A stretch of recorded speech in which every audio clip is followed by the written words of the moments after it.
Assalamualaikum warahmatullahi taala wabarakatuh. Kembali lagi kita di channel Makrifat.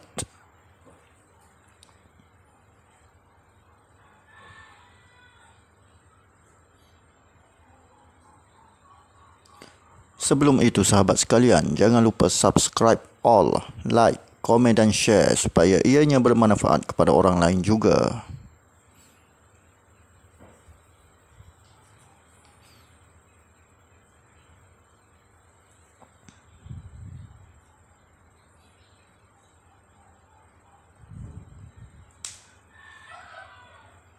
Ilmu ini adalah ilmu tasawuf, hakikat makrifat mukasyafah, tahap tertinggi.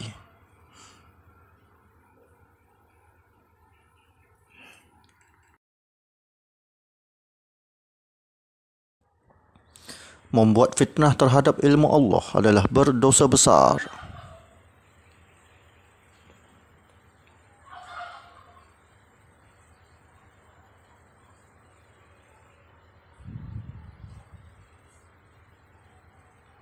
Tajuk Mengenal Diri dan Mengenal Allah.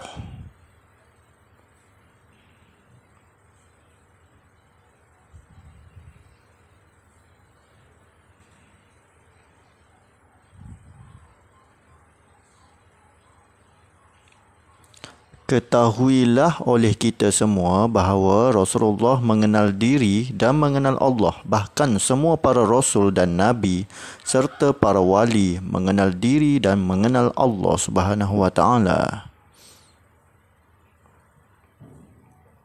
Maka mengenal diri dan mengenal Allah ini merupakan tangga kewalian dan merupakan ilmu tangga kewalian.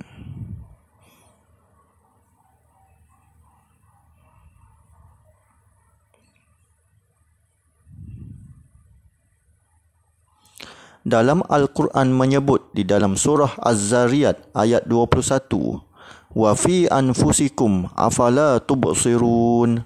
Maksudnya, dan pada diri kamu, mengapa kamu tidak melihat dan memikirkannya?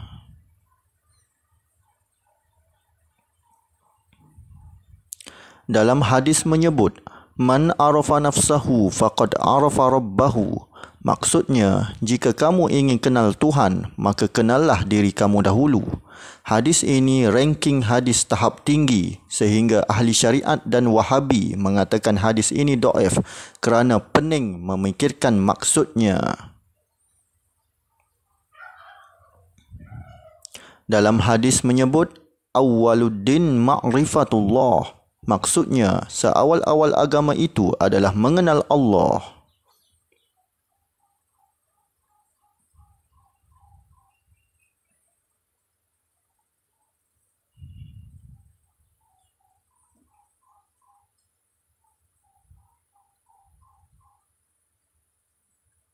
Maka tahap pertama ingin mengenal diri ialah akan melihat cahaya warna putih keluar melalui hati atau diri kita, dan ia dipanggil cahaya Nur Muhammad. Sesiapa yang dapat cahaya Nur Muhammad, maka menandakan hatinya telah bersih. Di dalam diri kita hendaklah dibersihkan dengan zikir sentiasa, dan ibarat kita menggali telaga atau kali atau perigi untuk mencari air.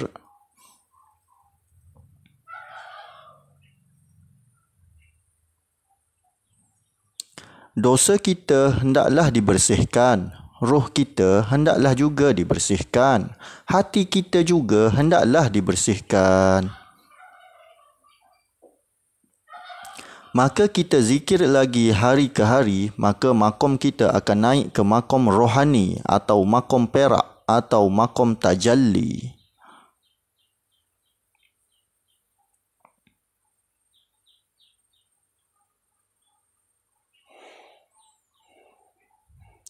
Makom rohani ini kita lihat ada roh kita keluar dari diri kita, dan roh kita itu muda dan tiada yang tua. Rohani kita itu mengeluarkan cahaya warna perak atau cahaya putih.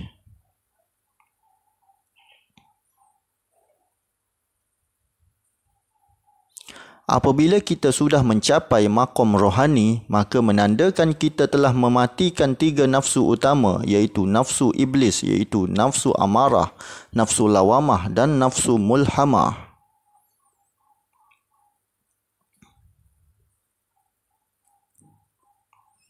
Maka makom rohani ini menandakan kita sudah duduk di nafsu mutmainnah dan tanda kita telah matikan 3 nafsu.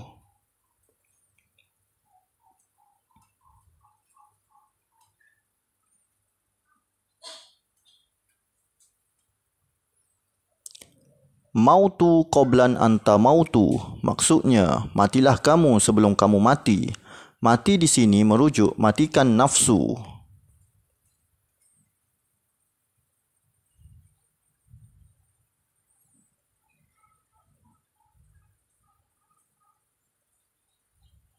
Beramal lagi dan makomnya naik lagi, tapi di atas sedikit daripada rohani, iaitu roh nurani. Roh nurani merupakan batin kepada rohani.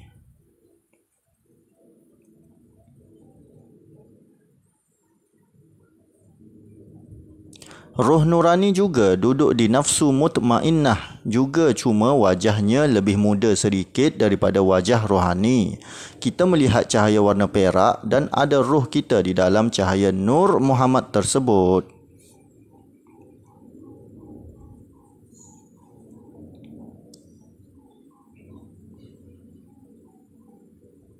Sesiapa yang duduk di makom rohani dan makom roh nurani, maka dia sudah mencapai tahap nafsu mutmainnah, dan jika dia mati, dia sudah dijamin syurga oleh Allah.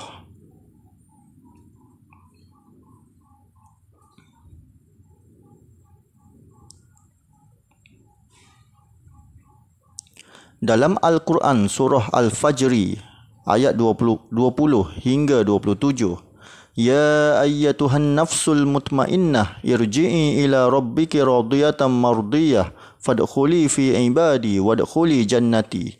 Maksudnya, hai jiwa-jiwa yang tenang, kembalilah kepada Tuhanmu dengan hati yang puas lagi diridainya.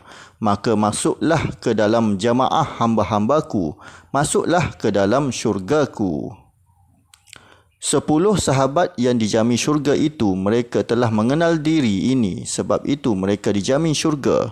Mereka dijamin syurga bukan sebab mereka jilat Nabi, bukan sebab mereka sahabat baik Nabi, tapi sebab amalan mereka sudah capai ke tahap mengenal diri, iaitu duduk di nafsu mutmainnah dan mengenal diri.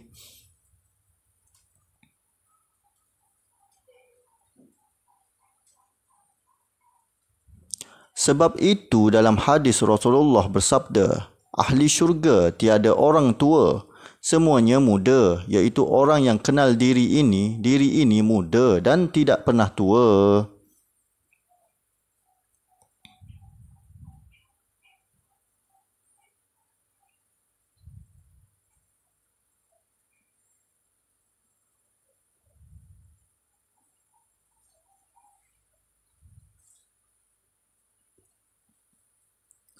Makom seterusnya ialah makom Rohul Qudus atau makom emas atau diri terjeli.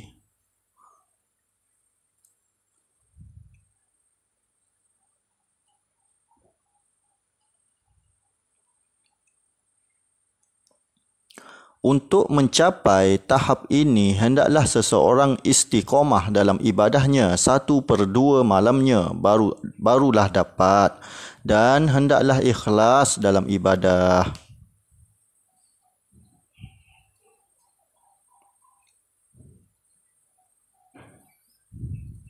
Rohul Qudus bermaksud roh suci, iaitu kita melihat cahaya warna emas keluar dari badan kita, dan dalam cahaya tersebut kita melihat roh kita memakai ihram putih dan wajah kita putih kapas, kelihatan suci.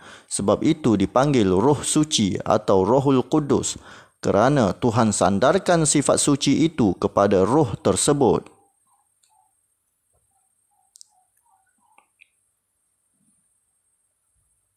Rohul Qudus merupakan makom kedua dan dipanggil makom emas, Sesiapa yang mengenali diri Rohul Qudus ini, maka dia akan bauan wangi kasturi dari syurga pada waktu itu.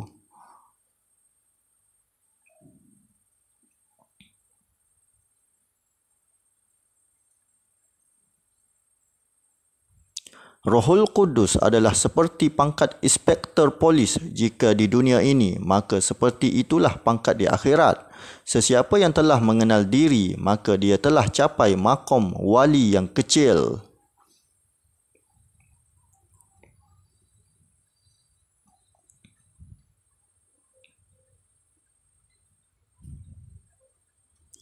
Di tahap ini, banyak ujian hidup yang akan melanda untuk diuji oleh Allah bagi mendapat cinta Allah. Ujian itu ialah ujian yang sangat berat seperti cacian dan makian orang, isteri dan anak benci, masyarakat benci dan pandang rendah, kemiskinan yang sangat teruk, orang cuba jatuhkan kita dan kematian orang yang kita sayangi.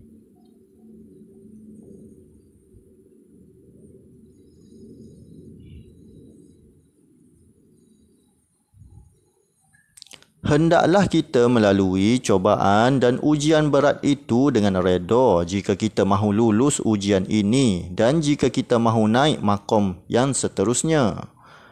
Maqam yang seterusnya ialah maqam Rohul Latifur Rabbani.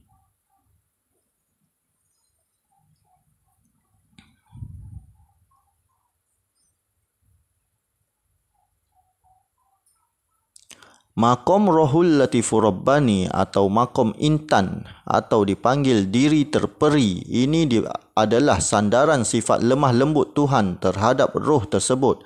Dan jika kita melihatnya dalam cahaya kuning intan berkelipan dan di dalam cahaya intan itu ada roh kita memakai jubah. Jubahnya tidak menentu warnanya kerana di atas Allah lah untuk menentukannya. Sesiapa yang duduk di maqam Rohul Latifur Rabbani ini, maka akan dilayan oleh Allah dengan lemah lembut dan segala doanya akan dijabah oleh Allah. Maqam ini seperti pangkat timbalan agung atau timbalan raja.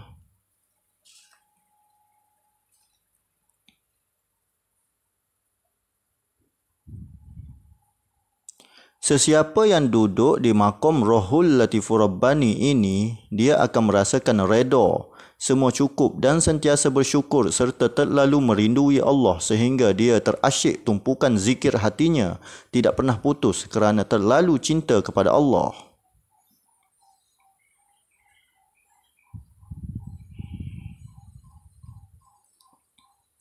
Maqam seterusnya ialah maqam Rohul Amin atau maqam berlian atau dipanggil diri sendiri.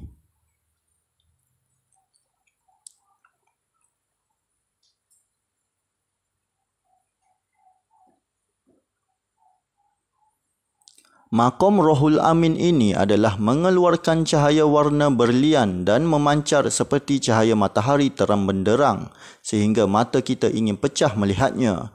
Dan di dalam cahaya berlian itu terdapat roh kita sendiri yang memancar terang benderang. Roh ini juga dipanggil roh idofi.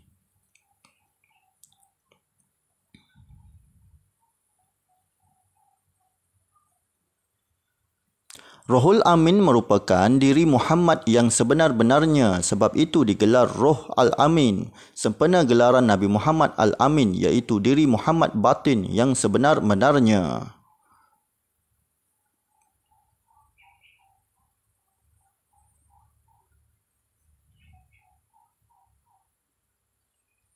Rohul Amin merupakan penghabisan mengenal diri dan diri ini juga dipanggil maqam Jibril. Sesiapa yang duduk di maqam Rohul Amin ini, maka di akhirat pangkatnya seperti agung atau raja.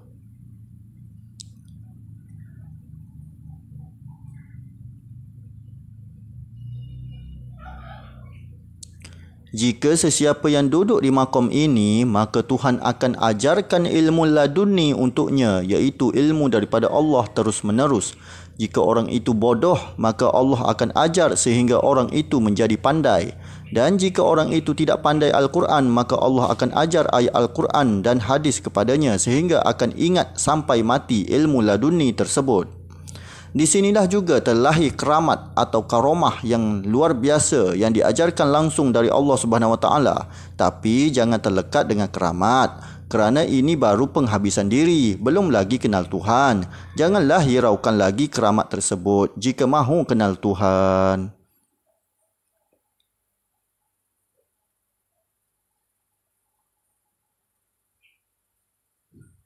Roh kita ini ibarat pakaian.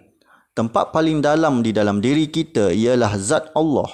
Kemudian Rohul Amin, kemudian Roh Latifur Rabbani, kemudian Roh Al-Qudus, kemudian Roh Nurani, kemudian Rohani. Maka hendaklah kita kikis satu persatu dengan taubat, istighfar, solawat dan zikir dan qiyamul lail dengan ikhlas.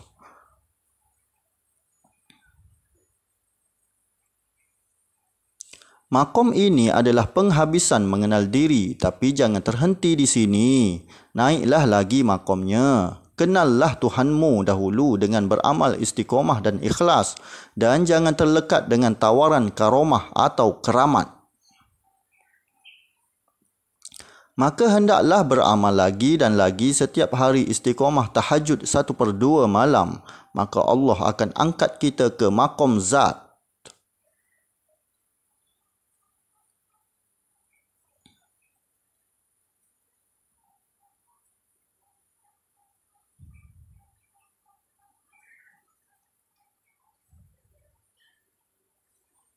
Makom zat ialah Tuhan angkat kita mi'raj untuk mengenal Allah Subhanahu Wa Taala. Maaf, ini sebenarnya rahsia, tapi terpaksa membuka aurat ilmu.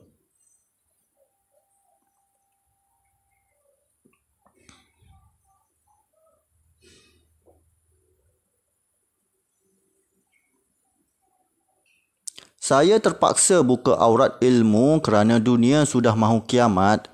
Dan saya mahu semua mengetahui ilmu ini sebelum datangnya perang Mulhamah Kubra, supaya kita semua dapat mengenal Allah dengan rujukan ilmu yang saya berikan ini.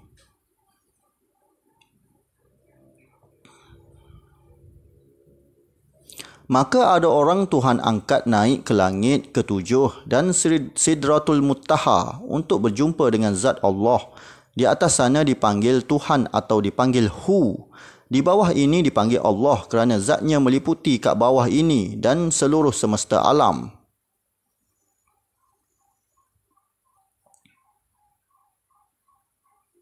Maka jika orang itu diangkat ke langit 7 untuk menemui zat Allah, maka di sinilah tempat kamu mengenal Allah atau makrifat kepada Allah. Tapi perlu rahsiakannya kerana otak manusia ada tahapnya. Kita mengenal dan bukan berfikir. Kalau fikir, kita gila.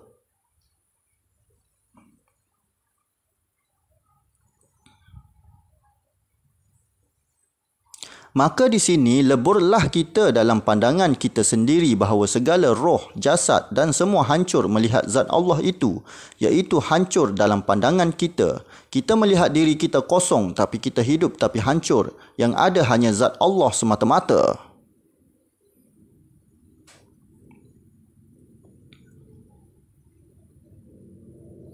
Di sinilah makom makrifat atau di sinilah disebut wali kutub. Tapi ada orang tidak diangkat ke atas langit mengikut darjah masing-masing. Jika tidak diangkat itu, maka ianya di bawah makom kutub. Dia mengenal zat Allah di bawah dan bukannya di atas, maka orang itu darjahnya di bawah kutub.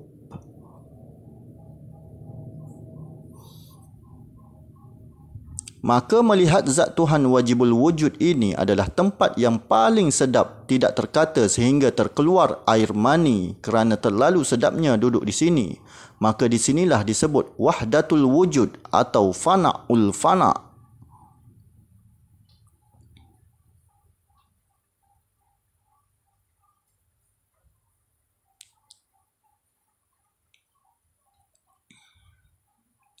Di sinilah tempat waliullah Husin Al-Halaj dan waliullah Syekh Siti Jenar sampai dan dia terasyik di sini, maka terlalu sedap, maka terlatahlah dia, akulah Allah. Tapi duduk di sini tidak apa-apa. Jangan kamu semua tiru. Itu yang salah. Di sini tempat asyik, tempat sedap. Dunia tidak ada duduk di sini.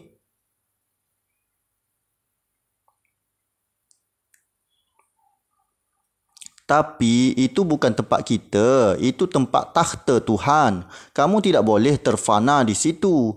Jika kamu duduk di situ, maka kamu akan duduk dalam terlatah atau syattah. Akulah Allah dan semua Allah. Ini bahaya kepada orang yang tidak mengerti, mengundang fitnah walaupun di sisi Allah itu betul. Maka hendaklah kita turun balik ke diri kita di bawah ini semula pada diri Muhammad dan beristiqamah lagi, maka Allah akan masuk zatnya ke dalam diri kita. Itu baru darjah hamba dan contoh Rasulullah.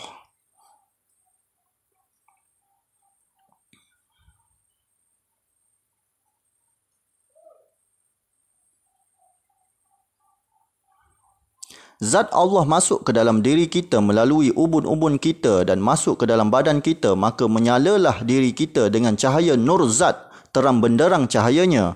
Inilah baru dipanggil wahdatul syuhud atau fana'ul baqa', iaitu fana' yang kekal.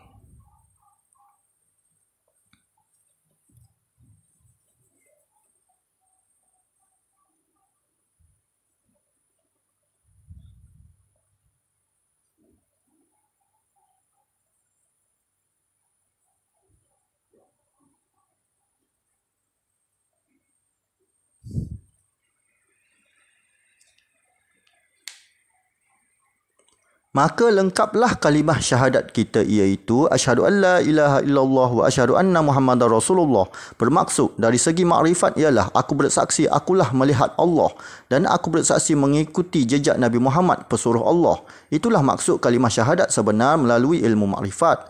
Melalui ilmu orang awam iaitu ilmu syariat, ya memang betul aku bersaksi bahawa tiada Tuhan melainkan Allah dan aku bersaksi bahawa Nabi Muhammad itu pesuruh Allah.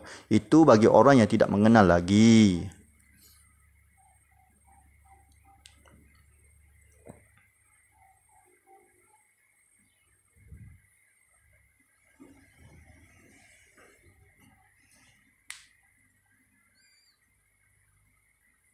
Semoga ianya bermanfaat. Ilmu tanpa amal seperti pokok yang tidak berbuah. Wassalam.